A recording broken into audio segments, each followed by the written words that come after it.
Sean, you are a pro-development sicko, Sean. Corrupt, pretending to be a platform, says John. Oh, that's the John. Oh, that's the John who isn't very bright. And there are so many Johns, but he's just John. Can we make that person, that text, John, you're a pro-development sicko, Sean, can we change the ID on that number to John who isn't very bright? So just we can tell it's him. Sean, I hear they will be missing out on a Wanaka-centric menu if there's no Maccas. The McWoke, the McMansion burger, and the Diet Marks. Diet Marxist. That's very good. That's very fun. Oh, we're now joined by John, who isn't very bright. How are you, John? G'day. G'day. How are you, John? That's Sean. Yeah. Didn't recognise your voice. Okay. Well, that's funny because you obviously listen a lot, John. Yeah. Anyway, since you've interrupted already, do you not think we have an overrepresentative development industry in New Zealand? No. Okay. What statistics do you have that suggest that we would, John? How is it, for instance, that they have a seminar in Auckland and Arthur Grimes is going on about how Auckland's a teeny city and must be, I forget how he put it, but... Who's they who had the conference, John? Auckland Council. It was sponsored by Auckland Council. Yeah, did you go? No, I didn't, but I don't need to. Okay. Because I watched it online. Okay. Whew. That is exciting. What else is going on in your life, John, that you're left there watching online? Well, you're changing the subject. We're just having a bit of banter, John. Oh, okay. Well, now, why do you think I'm a pro-development? I'm not talking about that. Why do you think I'm a pro-development sicko? Because, well, for one thing, you don't think we've had. You've never thought we've had too much migration, and yet we had twice as much as Australia, 5 times as much as the UK. And generally throughout the Western world, people are. That's why we have populist movements. That's got a hell of a lot to do with Wanaka and the McDonald's, hasn't it, John? Well, it has, because, I'm down there a lot, and all that beautiful countryside is just being filled up. And the only thing that's stopping it is the population of China and India. Whew. John, look, I don't mean to be rude. Do you take medications regularly? No, do you? Yep, I do. Every morning and every evening I take stuff for my heart and for my diabetes. Well, I do too, but not for my brain. Oh, not for your brain. Okay. John, look, thank you for your input. You're welcome. Cheers. It's John, who isn't very bright. Whew. A battle of wits with John. Sadly, he turned up unarmed. Whoa, that didn't quite... Well, yeah, okay. Okay, we are open, we're tolerant, and we're free.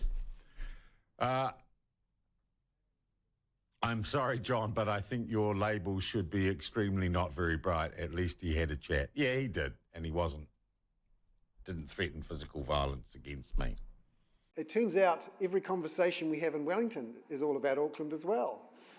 So just a couple of weeks ago, I was sitting in a select committee in a very Wellington place full of very Wellington people all wearing their Wellington ties. And all they were talking about was Auckland housing supply. The Reserve Bank governor came out and said the most crucial event this year was the decision on the unitary plan. We have all sorts of discussions about how to solve the Auckland situation. And lots of talk about demand and supply and land and all sorts of things. So it is the most important topic, and for very good reason. Some would say it's the roadblock at the heart of the New Zealand economy. Not just in economic terms, but in social terms. The government is very interested and concerned about Auckland because it pays $2 billion in subsidies for housing, a big chunk of that in Auckland, including $1.2 billion for accommodation supplements and just on $800 million in income-related rent subsidies for Housing New Zealand properties. Our houses are now in Auckland worth 10 times income. That puts us in the top 1 or 2 in the world when it comes to house prices to income ratios. The costs of New Zealand housing, so this is rents or mortgages, are the second highest in the OECD after Greece. And that's not a good place to be, has to be said. This is incredibly important, not just for our economy. We have a Reserve Bank right now which many would say should be cutting interest rates and getting our currency down to help our exporters, but is nervous about adding more fuel to the fire that is burning not just in Auckland now, but in many other parts of the country. We have people living in cars. We have kids who are shifting from school to school. In some parts of Auckland, the rate of people bouncing from one school to the next is more than 50% per year. So 50% of the kids, by the end of the year, they're not there because they're bouncing from one rental property to the next. It dominates our economy. It dominates our society, how you live, how much it costs, where you live. And that's what we're talking about here today. And we're going to have a chance to have a discussion with our panellists and also open it up for a discussion with the audience. I'd like now to bring Arthur Grimes into the conversation. Arthur's been covering Auckland's land supply and housing issues for decades, Arthur, and has certainly done an enormous amount of research into this. Arthur, could you give us an outline of what you think the issues are and what are some of the things that could be done or should be done? Yeah, okay, thanks, Bernard. So let's, we're starting off from a situation now where the median house price in Auckland is somewhere around $1 million. 5 years ago, it was somewhere around $600,000. And when I was talking to politicians 5 years ago, they were all saying house prices are too high, we don't want them to go up any further. And if I'd said, what do you really want to happen? They say they should level out about now or maybe just gradually trickle down. So if all the politicians 5 years ago were saying 600,000 median house price is high on the high side and it shouldn't go up any further, I think we should set ourselves a target now of looking for a collapse in house prices of at least 40% in Auckland. Okay, and that should be a political approach where central government and local government politicians should be out there saying we're trying to have policies in place that will collapse house prices in Auckland by at least 40%, because that will only take them back to a level where they were too high already 5 years ago. Okay? Was there anyone asleep before now? They're not asleep now. So, and when I've put this to politicians, they're not too keen on it. But anyway, that's why I'm not a politician. Nor am I a central banker anymore, thank God. But it's, but I think that realistically we had to do that, right? Because even at $600,000, prices were too high for many people to be able to afford a house in Auckland. How do we then go about trying to achieve that? Well, I remember 40 years ago, my father was teaching in Freeman's Bay. It was a slum, and it was starting to be intensified, and so we could intensify slums. That was okay. We need to intensify elsewhere in Auckland as well. Okay, I don't think there's any doubt. It doesn't matter whether it's Freeman's Bay, Parnell, Remuera, Kohimarama, or wherever, Ellerslie, the types of places that Helen was just talking about. We certainly need to intensify. I grew up part of my childhood, my teenage years in Kohimarama on Tamaki Drive. I can't understand why that whole area from Orake to St Heliers is not like the Gold Coast. Basically, in my experience, of other cities and things, you would expect anywhere with those sorts of beaches close to Auckland would be line-to-line skyscrapers all the way along there. And that's the kind of Auckland that I think that I would expect, and I think young people would expect. The old people won't. And I'm sort of in between. My mother only lived there until a couple of years ago. And clearly that population there didn't want that. But they're the old population. We've got to think about the next population. We've got to think about Carlos's generation, not mine or my mother's.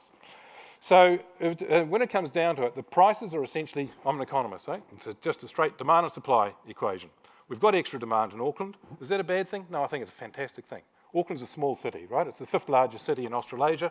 It's quite a small place. It's a bit like Adelaide, not very significant, but it's going to be, people want to come here. It's going to become more significant over time.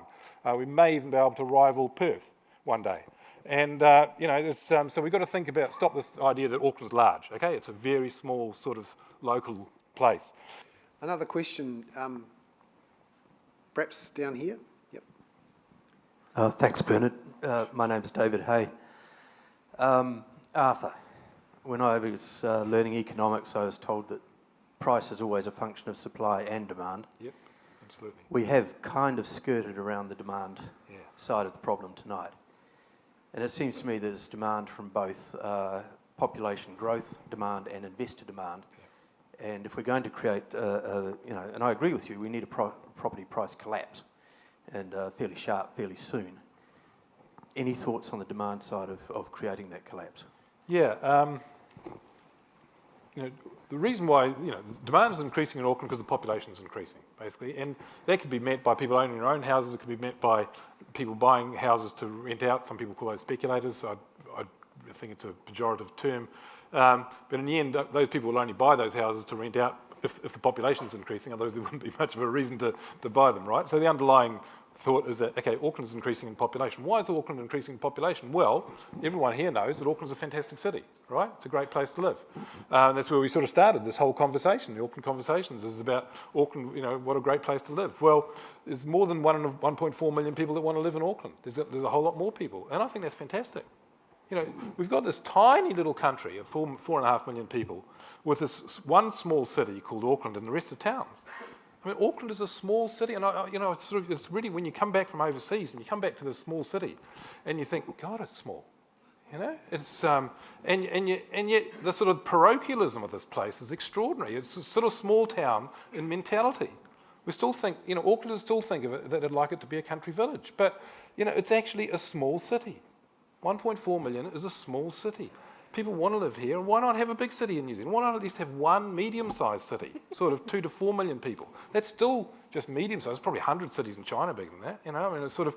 So let's get round this problem of, if you want to live in a rural place, go and live in, sort of Rotorua or somewhere else, Gisborne. If you want to live in an urban place, let's have one urban place in New Zealand, and that's called Auckland. I know that obviously one of the most high-profile political parties to call for a dramatic reduction in immigration numbers is New Zealand First. We had been planning to have Jenny Marcroft, former New Zealand First MP, here with us today, but she's had to pull out because of a last-minute family emergency. But Arthur, I know there will be people watching this who prickle at the suggestion that being anti-immigration is in any way xenophobic, and will say there are economic arguments that actually suggest we should reduce our immigration numbers. What's your response to that? No, my response is that anti-immigration is being xenophobic. Most of the people who are strongly anti-immigration are xenophobic. And so I don't think there's actually is there any economic argument? As I said before, the house prices in Auckland and Wellington are north of $1 million? The one area where I think immigration has a negative impact on people is through house prices. It certainly doesn't have a negative impact on the labour market and jobs or employment, but it has an impact on house prices. If we had a proper, decent housing supply through the country, we'd be able to overcome that. But the problem is surges in immigration. It's not the level of immigration. If you have, say, 120,000 immigrants per year, which is our average sort of level, we can easily cope with that. It's when it surges by an extra 50,000 in a year, that's when housing and infrastructure and things can't keep up. So it's those surges that are hard, but it's also, for the reasons that Arama said, incredibly difficult to target these things in terms of net migration, because we don't control how many New Zealanders decide to leave. We don't know we can't control how many former immigrants decide to go back home, etc. So we don't know how many New Zealanders are going to return. So actually trying to target a figure on net migration is very difficult. Kerry McDonald, former CEO of Comelco, Executive of the Year and head of the Savings Working Group, who produced a report that the government largely ignored, analyses the many challenges the country faces and concludes we need effective leadership and recognition that good policy and a sound strategic framework is critical. Immigration. The high rate of immigration is a national disaster. It is lowering the present and future living standards of New Zealanders by serious adverse economic, social and environmental consequences. The critical criterion for policy is impact on the living standards of New Zealand residents. The impact on the immigrants is irrelevant, but the political view is a simple and misleading quantity-based one. More immigrants mean population growth and more jobs, houses and infrastructure spending, so GDP increases. This suggests a strong, well-managed economy, which is a nonsense in New Zealand's case with an export-dependent economy. In terms of national benefit, the per capita impact is the important one. Unless immigrants increase New Zealand's exports and foreign exchange earnings and savings per capita, or bring particularly valuable skills to the economy, they simply impose substantial additional costs on and reduce the living standards of New Zealand residents. Having a job in an export industry or tourism is not enough, and many immigrants lack the particular high level of skill and productivity to add the necessary value. Using them to fill low-skill, low-productivity gaps in the labour market, e.g. building houses for our excess population, other than on a temporary basis, is damaging to New Zealand's interests in the short and long term.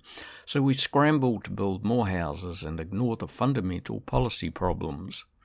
An Australian Productivity Commission study estimated that a 50% lift in skilled migration would reduce productivity generally, but increase GDP per capita slightly, but with most of the gains going to the migrants themselves, which doesn't count as a national benefit. We can't save the world. Moreover, net New Zealand data indicates a close long-term relationship between house prices and migration flows. A net inflow equivalent to 1% of total population, the current level is higher than that, increases house prices by about 10%, indicating that the current Auckland and spreading housing problems are largely demand-driven, not supply, again reflecting bad policy. Auckland is a great city. It's a fantastic city and growing at a fast rate. We have beautiful harbours, a nice climate and the best food from all over the world. More people isn't a problem. John is smarter than, this is our friend John, the not very smart, is smarter than 100% of the Labour Green voters. And regardless, John is smarter than 100%. Sorry, Sean, but I need to pull you up about your attitude towards John. I don't think he is stupid, and especially during Men's Mental Health Month. I don't care if it's Men's Mental Health Month or not, Paul. We should be supporting our brothers. We should be supporting our brothers all the time. You don't need to read his text. He doesn't need to send them to me. But do better, bro. You're above this rhetoric. John is 100% smarter than 100% of Labour Green voters. I don't disagree with that. John, it's banter. Sean, this text says, thing is, John is mental, don't be like John. Which John? Sean, too many Johns. Yes, there are. Sean, sounds like woke Nicola wants a job at Kaitahu. Pass the peanut butter, John. John. Healthy small boys get to be healthy big boys with protein. Bread and Better is a great way to get high-quality protein. Bread and Better, that's what healthy boys are made of. John, please pass the better peanut butter. Bread and Better, that's what healthy girls are made of too.